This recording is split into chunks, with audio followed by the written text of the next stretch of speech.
দর্শক, চট্টগ্রাম বিশ্ববিদ্যালয় ক্যাম্পাসে আছেন আমাদের সহকর্মী মারুফা রহমান। সরাসরি যুক্ত হচ্ছি তার সাথে। মারুফা, সমাবর্তন ঘিরে কেমন প্রস্তুতি দেখছেন? ক্যাম্পাসের সার্বিক চিত্র জানাবেন আমাদের।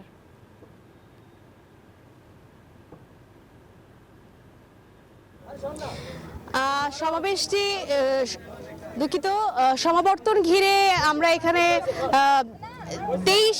প্রায় 23,000 শিক্ষার্থীর একটি সমাগম আমরা এখানে দেখতে পাচ্ছি, যারা আজকে এখান থেকে এই সমাবর্তনে অংশগ্রহণ করছেন এবং তাদের উচ্চশিক্ষা জীবনের সনদ তারা এখান থেকে গ্রহণ করবেন। এবং আজকে প্রধান অতিথি হিসেবে এই সমাবর্তনের মধ্যমণি হিসেবে যিনি থাকছেন অন্তর্বর্তীকালীন সরকারের প্রধান উপদেষ্টা ডক্টর মোহাম্মদ ইউনূস, তিনি এখানে সমাবর্তনে বক্তব্য রাখবেন, যেটি প্রধান আকর্ষণ। এবং প্রধান উপদেষ্টা ডক্টর মোহাম্মদ ইউনূস তার কর্মজীবনের সূচনা করেছিলেন এই চট্টগ্রাম বিশ্ববিদ্যালয়ের অর্থনীতি বিভাগের শিক্ষকতা দিয়ে। সেই অর্থনীতি বিভাগেও তিনি যাবেন এবং 36 বছর পর তিনি চট্টগ্রাম বিশ্ববিদ্যালয়ে আজকে পা রাখবেন। এবং একই সাথে এখানে সমাবর্তনে তিনি বক্তব্য রাখবেন।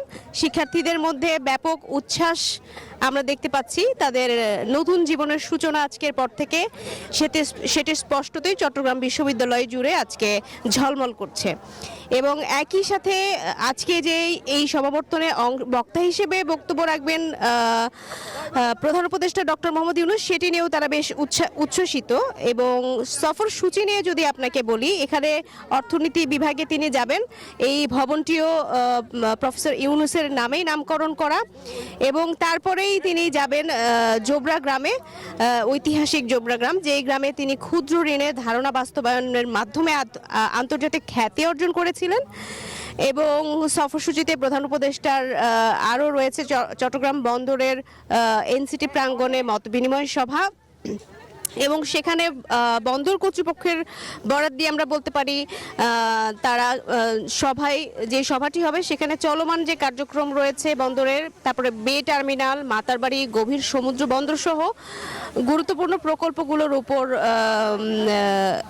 তাদের যে পরিবেশনা সেটি তারা উপস্থাপন করবেন প্রধান উপদেষ্টার সামনে। এবং তারপরে সার্কিট হাউসে গিয়ে প্রধান উপদেষ্টার আরেকটি কর্মসূচি রয়েছে, কর্ণফুলী নদীর উপর কালুরঘাট সেতুর ভিত্তিপ্রস্তর উন্মোচন করবেন তিনি। তো সব মিলিয়ে এখানে বেশ কয়েকটি কর্মসূচি আজকে রয়েছে প্রধান উপদেষ্টার। তবে মূল আকর্ষণটি এই সমাবর্তন ঘিরেই, যেখানে 36 বছর আগে তিনি ছিলেন।